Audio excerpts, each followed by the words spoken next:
من جاء بالحسنة فله خير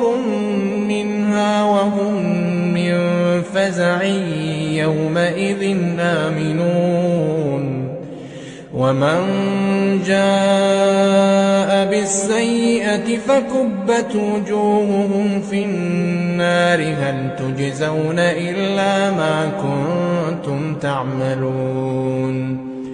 إنما أمرت أن أعبد رب هذه البلدة الذي حرمها وله كل شيء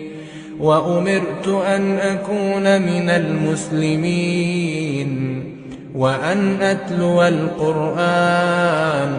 فمن اهتدى فإنما يهتدي لنفسه